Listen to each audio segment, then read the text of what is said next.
الحمد لله رب العالمين، والصلاة والسلام على أشرف الأنبياء والمرسلين محمد وآله وصحبه أجمعين. أما بعد، فأعوذ بالله من الشيطان الرجيم. بسم الله الرحمن الرحيم. يا أيها الناس واخشوا يوما لا يجزي والد عن ولده ولا مولود هو جاز عن والده شيئا عند الله حق فلا تغرنكم الحياة الدنيا ولا يغرنكم بالله الغرور. عزت مندو مسلمانان ورونو، منگا و تاسو نن د الله فضل او کرم سره هغه حدیث بیانو چې پاغي کې د قیامت نه غټي لس غټ علایم هغه خودل شوی دي. کله چې موږ تاسو مخې ته یو وګت سفر را روان دي، نو د دې سفر کولو نه مخکې موږ هغه حدیث بیانو د مرګرو د مطالبه د وجنه چې پاغي کې د قیامت هغه نخي خودل شوی دي. زما عزتمندو مسلمانانو ورونو، حدیث کې دا راغلی دی رسول الله صلی الله علیه وسلم ورځ راوته او حذیفه ابن اسید الغفاری رضی الله عنه وی منګه ناستو او منګ تذکرہ کوله. رسول الله صلی الله علیه وسلم چراغ منګه تاسو کو چې تاسو څه په باره کې تذکرہ کوله او څه خبرم کوله. منګه وته چې یا رسول الله مونږ خو د قیامت تذکرہ کوله. رسول الله صلی الله علیه وسلم او فرمایل لا تقوم الساعة حتى تروا قبلها 10 آية. قیامت به تر هغه پورې نه قایمیږي تر څو چې تاسو د قیامت د قایمېدلو نه مخکې ولس علایم پر خپل سترګو باندې وګورئ. دا خبرې پر ذهن کې وراچوئ د الله فضل او کرم سره. هغه علایم ته موږ مختصره اشاره کوو چې تفصیلی خطبات او د غرنګ بیان به دغه ورسته کیږي ان شاء الله. اول رسول الله صلی الله علیه وسلم فذكر الدجال. رسول الله د دجال تذکرہ وکړه چې دجال برازي چې د لوی فتنه را د مسلمانانو لپاره. او دویم رسول الله صلی الله علیه وسلم او فرمایل چې ودابۃ الارض، د دې ځمکې نه به یو حیوان راوځي چې دوه ملګری به په یو دسترخوان باندې ناشته او پای کې به کافر او مسلمان معلوموي. دا اخیری فیصله ده. په دې کې چې څوک کافر شي هغه مسلمانېږي نه، څوک چې مسلمان شي هغه کافر کېږي نه. او دریم رسول الله صلی الله علیه وسلم او فرمایل چې وطلوع الشمس من مغربها، کله چې نمر د مغرب طرف نه راوخیږي نو دا د قیامت علامه ده. او بیا رسول الله صلی الله علیه وسلم او فرمایل په څلورم ځل چې نزول عیسی ابن مریم، عیسی د مریم برخته شي دجال د وجلو د پاره. او پنځم خروج یاجوج و ماجوج. یاجوج او ماجوج براوزي چې دا هغه خلک دي چې کله د مرګرتوب چانک او په غداور کې نو دا به وښني، دا به خوري. او شپږم رسول الله صلی الله علیه وسلم په ذکر الدخان، رسول الله دخان ذکر کړلوګي چې دا داسې ولوګي براوزي د قیامت راتلو مخ کې چې یاخذ المؤمن كهيئه الزکام، مؤمن بر زکام په شکل باندې رانیسي، خو کافر به ترنه په سوره کې نشي خلاصېدل. په کافرو باندې ډېر زیات سختي دا لوګي. او هم رسول الله صلی الله علیه وسلم او فرمایي چې درې خصب وکيږي. خصف بالمشرق، یو خصب پاده د مشرق والا خلکو باندې کیږي، مشرقینو باندې وا یو خصب کیږي. وخصف بالمغرب، او یو خصب په مغربي خلکو باندې کیږي، مغربي غولاتونو کې او ملکونو کې چې کوم خلک وسیږي. او د غرنګا وخصف بجزيره العرب، او یو خصب په جزيره العرب والا باندې کیږي. او تم داله چې واخر نار تحشر الناس من اليمن الى المحشر، په اخر کې به یو راوځي چې د یمن د طرف نه به داخله را شریف په طرف د محشر باندې نشان ته به را شړي چې دا د محشر زمکه او د حساب کتاب زمکه ده. ارض المحشر والمنشر، د محشر او د منشر زمکه هغه د شمس زمکه چې د لبرازي. نو دې زمکه ته به دغه ور چې کوم د داخله را شړي. دا علیهم رسول الله صلی الله علیه وسلم ذکر کړی دي چې دا به قیامت دراتونو مخکې تاسو په خپل سترګو باندې ګورئ چې چیرته ژوندۍ تاسو. نو ګوره دا حدیث من ذکر کو خدای چا ځره ناخلی تر څو چې حقيقي دا ور راوته نه. کله چې دا ور راوځي او حقیقت کې به اخر به د خلکو ته پته ولګي چې لکه دا خو رشد رسول صلی الله علیه وسلم احادیث رښتینی حدیث دی چې رسول الله ویل چې واخر نار تحشر الناس من اليمن الى المحشر، یو براوځي چې دا خلک به د یمن د طرف نه شړي د محشر زمکه ته چې هغه د شام زمکه ده. نو زما عزتمندو مسلمانانو ورونو، دغه حالات روان دي او رانږدې شوي دي او موږ تاسو په خپل سترګو باندې ګورو د قیامت علایم. بل عیسی علیه السلام چې کله بچایي وکړي نو عیسی علیه السلام مخکې ما تاسو ته ویل دا به مړ شي دا وفات شي سره د مؤمنانو یو مؤمن به په دې مخ د ځمکه باندې هغه پاتې نه شي په دې کې به وخت تېرېږي دا دنیا به مخه شانې چې کوم دی آبادی په دې کې به خلک چې کوم دی هغه شرکیاتو ته واپس شي د لات او د منات بت به خلک عبادت شروع کړي خلک به خوراک او څښاک کوي او دنیا به مخه شانې جوړوي. نو په دې کې رسول الله فرمایي چې دې اندازې ته به خلک چې کوم دی مؤمنان پر ځمکې نه ختم شي حتی لا یقال فی الارض الله الله څوک به په دې ځمکه کې د الله رب العالمین نوم نه یادوي د الله د نوم یادول به په دې ځمکه کې هغه ختم شي. نو کله چې دا ختم شي رسول الله فرمایل لا تقوم الساعه الا على شرار خلق الله قیامت به نه قایمیږي مګر د الله په شری مخلوق باندې به قایمیږي چې د لات او منات په عبادت شروع کړي دي او بیت شرکیات ته واپس شوی دي بدعات ته واپس شوی دي رسومات ته واپس شوی دي په دغه خلکو باندې به قیامت قایمیږي. دا خبره رسول الله صلی الله علیه وسلم ذکر کړی ده چې څوک د لات او د منات په عبادت شروع کړي په دغه وخت تر دې چې ابو داود کې حدیث رسول الله فرمایي چې ذل خلصه په عبادت په شروع کې د الیاس او دوس قبیله والا خلک نو به په دې خلکو باندې د الله شری مخلوق ته پرې باندې قیامت قایمیږي. دا پیشنګي رسول الله صلی الله علیه وسلم ور کړی دا ولی ځکه کله چې دنیا نه مؤمنان ختم شي الله خو موږ د دې لپاره پیدا کړی چې د الله عبادت وکړو د الله بندګي وکړو الله خوشاله کړو الله ته توبه وباسو چې کله د الله لفظ څوک نه یادای د الله نوم څوک نه یادای پرې ځمکه په دې ځمکه الله څه کوي الله د ځمکه ورانوي الله په الله ختمي. نو ګوره دا عالم به بدل شي د دې عالم بدلیدل تاسو ته معلوم دي خو موږ د یاداشت وجه نه ذکر کوو چې د دې عالم د بدلولو لپاره الله رب العالمین یو انسان پیدا کړی دی چې هغه ته ویل کېږي اسرافیل علیه السلام. د دې نظام بدلولو لپاره الله رب العالمین هغه څه کړی دی هغه پیدا کړی چې دا نظام به هغه په وجه باندې بدلیږي الله به ته امر کوي هغه په شپېلې کې بوکې کوي او دا نظام به بدلیږي دا عالم به بدلیږي.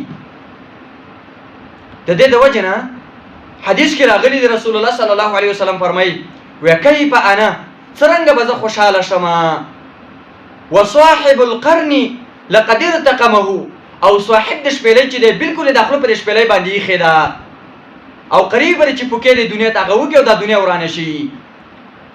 نو ګوره ګویا کې چې د اسرافیل علیه السلام په خوله کې یو ایټم بم دی او دا راخلاصېږي او دا چې کله په دې دنیا باندې راخلاص شي دا ټوله دنیا به چې کوم شي هغه ورانه شي دا ټول انسانان به غمړ شي تر دې چې دغه شپېلې د وجې نه په اسمان کې ملایکه به غمړ شي چې روسو ته موږ اشاره کوو. رسول الله ویل زه څنګه خوشحاله شم او بالکل اسرافیل چې کوم د داخله پر شپېلې باندې وریښې ده او په دې انتظار باندې دی فینتظروا متى یامروا په دې انتظار باندې چې کله ماته الله امر کوي بالنفخ په دې پوکي کولو باندې چې دا پوکي زه وکم او دا دنیا هغه ورانه شي. او به رسول الله فرمایل وحنا جبهته او دا تندې سمعه او دا غوږ یې دسي خیره چې کله ماته الله رب العالمین چې کوم دې امر کوي څه به کوي ماته امر کوي. نو کله چې اسرافیل علیه السلام اولنې شپېلې وهي نو اولنې شپېلې چې کله شروع شي دا به ډېر سي خوند به په دې شپېلې کې نو د دې شپېلې اواز به د وخانو والا واوري. رسول الله فرمایي هغه خلک چې د وخانو دپاره حوض جوړ کړی او لا د حوض نه د وخانو اوبه کړي نه دي رسول الله فرمایي په دې به قیامت قایم شي. او دویم به د اواز هغه کس واوري چې هغه لګی دی ټوټه تېروي د مشتري دپاره هغه کس چې بایع دی او ټوټه تېروي ټوټه دا ټوټه به لا تېرې کړي نه چې په ده باندې به قیامت قایم شي مشتري به تېله راغستې نه په لاس کې قیامت به پرې قایم شي قیامت. نو دغه ټوټو والا به د اواز واوري دا اواز چې کله د وخان او ټوټو والا هغه واوري نو د اولنۍ شپېلې کې داسې خوند غونده کېدی نو الا تصغى لیته دا څټ به ورته داسې ورکوکي ورفع لیته او بېرته به یې لږ داسې راوچت کي. نو کله چې دا شپېلې زور هغه واخلي او شور شروع کي نو الله فرمایي فصاعق من فی السماوات والارض فصاعق بېهوشه به شي هغه څوک چې په اسمانونو کې دي او په ځمکه کې دي د دې شپېلې د وهلو سره به دا انسانان د څه شي هغه بېهوشه شي دا داسې ښه شپېلې ده. او صحابو ته رسول الله ویلو چې حسبنا الله ونعم الوکیل دا الفاظ تاسو ډېر استعمالوئ. صحابو تپوس کړو یا رسول الله موږ په دغه وخت کې څه کوو رسول الله ته ویلو حسبنا الله ونعم الوکیل دا الفاظ وویل لازم دپاره کافي دی او ډېر ښه ذمهوار دی. نو ګوره فصاعق من فی السماوات والارض د ځمکې او د اسمانونو والا به څه شي هغه بېهوشه شي د دې شپېلې د وهلو د وجې نه. په دې سره به انسانان مړه شي په دې سره به حیوانات مړه شي تر دې دا دومره خطرناک شپېلۍ ده انسانان خو پرېږده د الله هغه قوي مخلوق چې بره په اسمان کې اوسېږي چې هغه ملایک دي په هغه ملایکو باندې به چې کوم دی څه شي هغه ملایک به مړه شي چې الله قوي مخلوق دی فصاعقه من فی السماوات والارض د دې شپېلۍ د وهلو د وجې نه به د ځمکې او د اسمانونو والا دواړه بېهوشه شي او مړه به شي حیوانات به مړه شي دا دومره یو خطرناکه شپېلۍ ده زما عزتمندو مسلمانانو ورونو دې سره به دا څه شي مړه شي بیا چې کله دا انسانان مړه شي او دا حیوانات مړه شي نو اسرافیل علیه السلام به الله رب العالمین ته وایي ای الله ولم يبقى غیري وغیرک ای الله زمانه او ستانه سوا بل هیڅ څوک په دې مخ ځمکه باندې پاتې نه دي هیڅ یو ژوندی شی په دې مخ ځمکه باندې پاتې نه دی الله رب العالمین به اسرافیل علیه السلام ته وایي ای اسرافیل موت تم مړ شه رسول الله صلی الله علیه وسلم وایي الله عز وجل به اسرافیل ته وایي مړ شه نو اسرافیل علیه السلام به څه شي هغه به مړ شي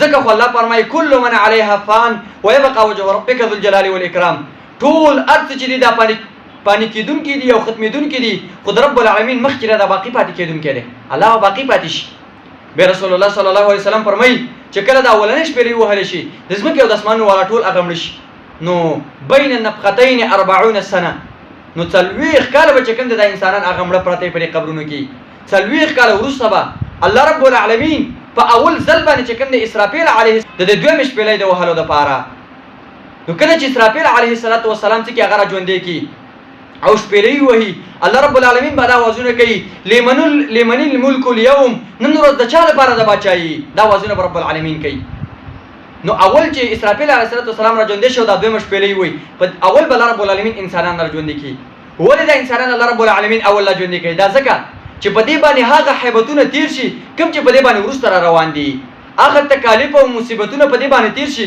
کوم چې وروسته را روان دي نو د دې په وجه باندې الله رب العالمین اول د انسانان څه کوي هغه را ژوندي کوي زما عزتمندو مسلمانانو ورونو د قرآن نه ترتیب یاد کوي چې 40 کاله به په دې خلکو باندې قبرونو کې تیر شي 40 کاله وروسته به الله اول اسرافیل علیه السلام را ژوندی کړي دویمه شپېلۍ به وایي کله چې دا دویمه شپېلۍ هغه وواله نو په دې سره به انسانان هغه را ژوندي شي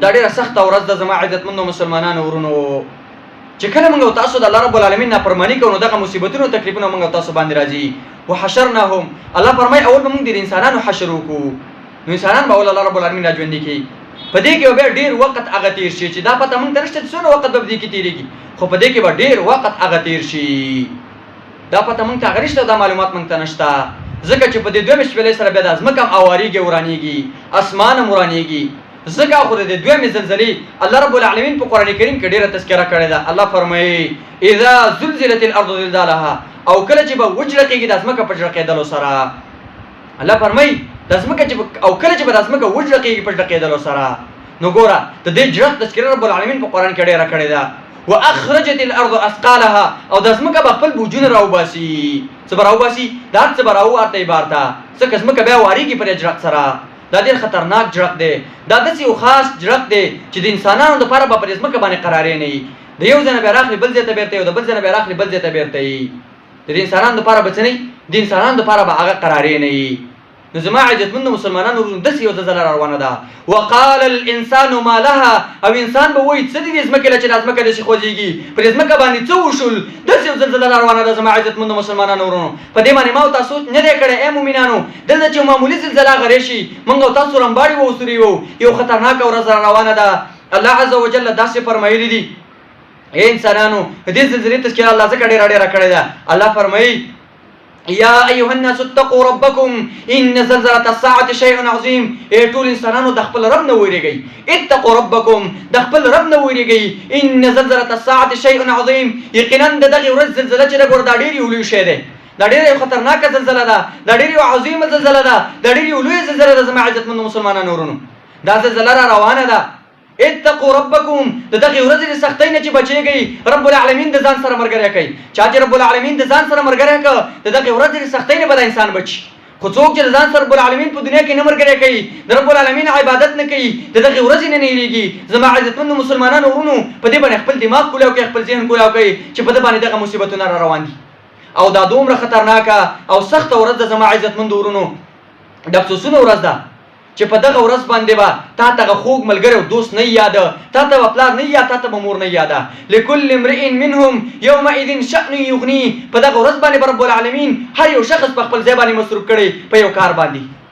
تا ته به خپل دوست نه یاده، خو خاصتا هغه خلک چې د انډیوالانو لپاره حرامي کړي دي، د بچو لپاره حرامي روپۍ پیدا کړي دي، هغه په دغه ورځ باندې ډېر سوچونه کوي، ډېر افسوسونه به کوي چې کاش کې دا کار مې نه وای کړی، ځکه دا ډېره خطرناکه ورځ ده. تا ته هغه خوږ دوست، هغه خوږ ملګری به تا ته هغه نه یاده. په دغه ورځ به لا ته بربند ولاړې، قمیص به دې په غاړه نه وي، جامې به دې په غاړه نه وي. نو په دغه ورځ باندې به دا خلک ډېر څه کوي، هغه افسوسونه به کوي. زما عزتمندو مسلمانانو ورونو، نو د ځان سره چې کوم دی الله رب العالمین هغه څه کوي، هغه ملګری کوي. الله فرمایي وافئدتهم هوا، دا زړونه به خالي، هېڅوک به ورته وریاد نه وي. داسې ورځ ده. فاذا هم من الاجداث الى ربهم ينسلون. ناڅاپي به په دغه ورځ باندې دا خلک د خپل رب طرف ته رامنډي وي، خپل رب ته به راځي، د دې قبرونو نه به راوځي. داسې یوه ورځ را روانه ده، د هیبت نه ډکه ورځ را روانه ده، د مصیبتونو ورځ را روانه ده. زما عزتمندو مسلمانانو ورونو، د دغې ورځې لپاره تیاری وکړه. الله فرمایي که انهم جراد منتشر. داسې به دې قبرونه تاسو را روانې د رب العالمین مخې ته د ملخانو غونډه کړي. دا ورځ را روانه ده، دا د مصیبتونو د کالیپه ورځ هغه را روانه ده. زما عزتمندو مسلمانانو ورونو، حدیث کې دا راغلی دی، عائشه صدیقه رضی الله عنها نبی صلی الله علیه وسلم نه تپوس کوي، یا رسول الله آیا دا سړی چې دی الرجال والنساء ينظرون بعضهم الى بعض، آیا دا سړی به چې کوم دی او دغه رنګ دا زنانه به په دغه ورځ باندې یو بل ته ګوري که نه به ګوري؟ رسول الله صلی الله علیه وسلم وفرمایل والامر اشد بأن ينتظر بعضهم الى بعض. و قسم بالله چې په دغه ورځ باندې ډیر دی، دا سخته ورځ ده او دا ډیر اشد ورځ ده په انسانانو باندې. په دې ورځ باندې دا انسانان دي ته نه جوړیږي چې یو بل ته وګوري، دا ډیره سخته ورځ ده. په دې ورځ باندې به سړي او نارینه چې کوم دی، زنانه او دغه رنګ سړي به یو بل ته نه ګوري، ځکه سخته ورځ ده چې وروسته بیا موږ د هغې تفصیلي تذکره کوو انشاءالله. یو خطرناک ورځ را روان ده زما عزتمندو ورونو، چې سپېره بربند موږ د الله په وړاندې باندې ولاړې د الله مخې ته د حیواناتو غونډه کې. نو اتقوا ربکم، د خپل رب نه ویرېږئ. ان زلزلة الساعة شیء عظیم. د دغې ورځ زلزله چې راګور دا ډېره لویه ده، سخته ورځ ده.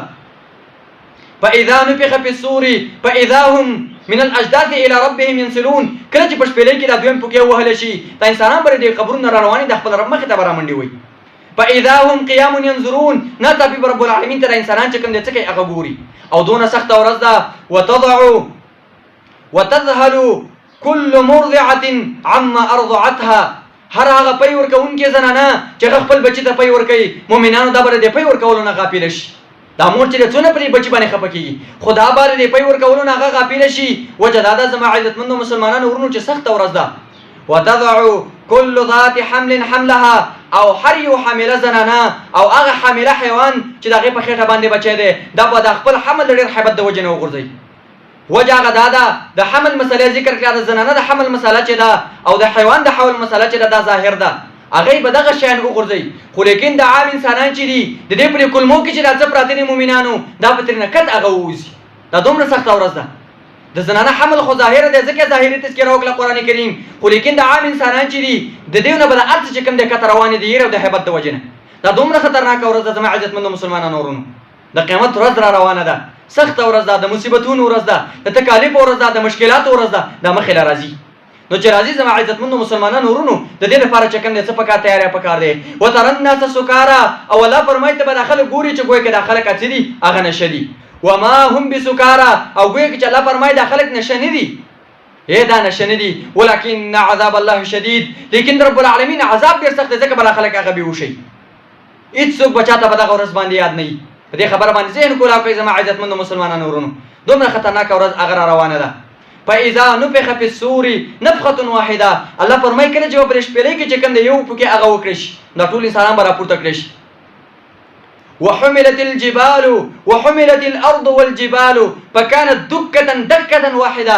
الله فرمایي د ځمکه به پورته شي او د ځمکه به د لاندې نه راپورته شي او دا به د اسمان سره یوځای شي. نو په دکه دکه واحده دا به ټوکړي ټوکړي شي او اواره به شي. او الله فرمایي چې ينسفها ربي نسفا. الله رب العالمین به د ځمکه داسې اواره کړي، تر دې داسې به اواره کړي چې ته د دې میدان په هغه سر کې یو انډه کېږي، نو هغه انډه به ترې ځینې په خپلو سترګو باندې بیا ګوري چې دا انډه ده. الله فرمایي دا به یو سپېره میدان وګرځي، دا کلک اسمان به راولېږي. الله فرمایي اسمان به وچی فاذا هي يومئذ واهيه. کله چې د اسمان وچی نو په دغه ورځ باندې بسسي. اوس اسمان قوي دی، مضبوط دی. زما عزتمنو مسلمانانو ورونو، به اسمان چې کوم دی څه اسمان به کمزوري په دغه ورځ باندې. او به فرمای والملك على ارجائها، او ملائکه دې دا به په غاړو باندې ناشتي. ويحمل عرش ربك يومئذ فوقهم ثمانيه، او په دغه ورځ باندې با د رب العالمین د عرش د باتو ملائکه بر کړي او روان کړي وي. او به فرمای په يومئذ وقعت الواقعه، په دغه ورځ باندې با واقع دونکي چې کوم دغه واقع شي. نو چې کله واقع شو نو يومئذ تعرضون لا تخفى منكم خافيه، تاسو به ټول الله ته پیش کړئ شي او لا تخفى منكم خافيه، تاسو نه به یو هیڅوک د رب العالمین نه نشي پټېدلې. داسې ورځ را روانه ده. نو دا د مصیبتونو د تکلیفونو ورځ زما عزتمند مسلمانانو ورونو دا موږ او تاسو باندې را روانه ده. به چې کله د انسانان د الله مخې له ورځي او د قبرونو راوځي نو په درې کې پیتونو سره بر انسانان د الله مخې له ورځي. اول چې انسانان د قبرونو راوځي هغه ګناهګار مؤمنان دي چې هغه پیدا رواني، او دویم مؤمنان دي چې هغه په سورلۍ باندې ناسي. په حدیث کې به اختلاف دی. بعضی روایتو کې راغلي چې په سورلۍ باندې دوه کسان ناسي، بعضی کې راغلي چې څلور کسان ناسي، او په روایت کې دا راغلي چې په خان باندې لس کسان مؤمنان هغه ناسي. دا د مؤمنانو حال دی او محشر ته رواني. او دریم جماعت چې دی هغه په مخ باندې رواني چې په غاړه کې به جامې نه، لاسونه به پلجي او مخ به لګي او په مخ باندې رواني او د الله مخې له ورځي. او څلورم جماعت چې د وسره مګانو په شکل باندې الله رب العالمین مخې له ورځي محشر ته. هغه خلک چې هغه په مخ باندې روان دي رسول الله فرمایلیو فانهم يتقون بوجههم كل شوكه، په د خپل مخونو باندې چې کم ازغیدار شل د مخې لراځي دا په خپل مخونو باندې کوي هغه درې کوي. نو سوچ کوئ زما عزتمند مؤمنانو ورونو. او بیا الله فرمای الذين يحشرون على وجوههم الى جهنم اولئك شر مكانا واضل سبيلا. هغه خلک چې کافر دي دا په خپل مخونو باندې ور د جهنم ته چکم دی هغه راشي، ور د جهنم ته راجمع کړی شي، خو په مخونو باندې هغه راشي. او دا په اعتبار د مرتبه سره ډیر بدترین خلک دي، او دا هغه خلک دي چې دا شری خلک دي، او دا په الله باندې کافر خلک دي. نو زما عزتمند مسلمانانو ورونو دا ډیره سخت ورځ ده. او دا د څه ورځ ده چې قران کې رب العالمین فرمایي او خلقو ونحشرهم يوم القيامه عميا وبكما وصما. الله فرمایي دا د څه ورځ چې په دې ورځ باندې تاسو کان راپورته کما اړاند به راپورته کما او ګونګیر به راپورته کما خبرې باندې شي کوله. دا څه خطرناک ورځ ده. او بل عز وجل په سوره طارق کې فرمایي متبل السرائر، اے خلکو دا د رازونو راخاره کول ورځ ده، په دې ورځ باندې رازونه راخاره کیږي. الله فرمایي یوم الحسره، دا د تاوان ورځ ده، په دې ورځ باندې انسانانو ته خپل عملون تاوان راخاره کوي، دا د تاوان ورځ ده. یوم مجموع له الناس، دا د خلکو در جمع کېدل ورځ ده چې ټول خلک براجم شي. به فرمایي یوم عظیم، دا ډیره لوی ورځ ده. یوم کبیر، ډیره لوی ورځ ده. یوم التغابون، د تاوان ورځ ده، خلکو تاوان پکې راخاره کیږي. او دا څنګه یوم علیم، درناک ورځ ده.